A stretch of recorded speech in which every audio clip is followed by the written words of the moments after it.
Hi my dear viewers, thanks for clicking on this video. వినాయకుడు హిందూ పురాణంలో మహాదేవుడుగా పిలువబడే శివుడు, అలాగే శక్తిగా పిలువబడే పార్వతీదేవి యొక్క కుమారుడని మనకు తెలుసు. అలాగే వినాయకుడు హిందూ పురాణంలో ఎంతో ప్రాముఖ్యత కలిగి ఉన్నటువంటి దేవుడు. అది ఎంతగా అంటే పూజ కానీ యజ్ఞ యాగాదులను కానీ నిర్వహించినప్పుడు మొదటి పూజ వినాయకుడికే చేయాలి అని హిందూ పురాణంలో ప్రస్తావించడం జరిగింది. ఇప్పటికి కూడా ఈ ఆచారాన్ని కొందరు పాటిస్తున్నారు కూడా. అలాంటి వినాయకుడిని విఘ్నాలను తొలగించే విఘ్నరాజుగా ఎందుకు పిలుస్తారో మీకు తెలుసా? ముందుగా విఘ్నహరుడు అన్న పేరుకి అర్థం ఏంటో తెలుసుకుందాం. విఘ్న అనగా విఘ్నము అనగా సమస్య అనే అర్థం వస్తుంది.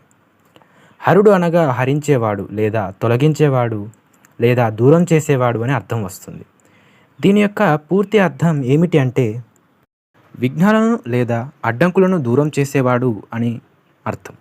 వినాయకుడు ప్రజల జీవితంలో ఉన్న విఘ్నాలను తొలగించి ఏ పనిని మొదలుపెట్టినా ఎటువంటి అడ్డంకులు రాకుండా నిర్విఘ్నంగా ఆ పని పూర్తి అయ్యేలా చేస్తాడు అని వినాయకుడిని ప్రథమంగా పూజిస్తారు.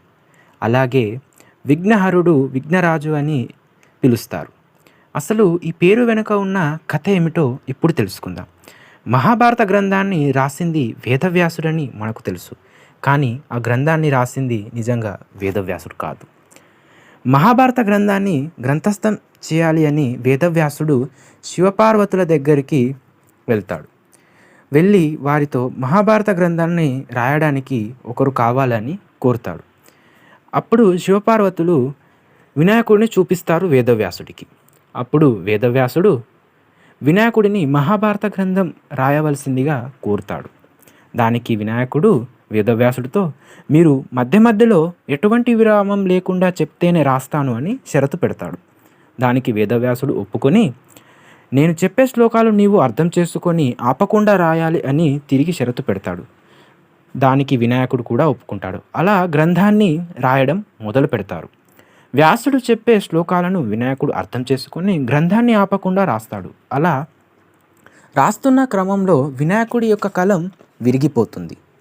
అప్పుడు గ్రంథాన్ని రాయడంలో ఎటువంటి అంతర్యాయం కలగకూడదని వినాయకుడు తన దంతాన్ని విరిచి దానితో రాస్తాడు. అలా గ్రంథం పూర్తి అవుతుంది.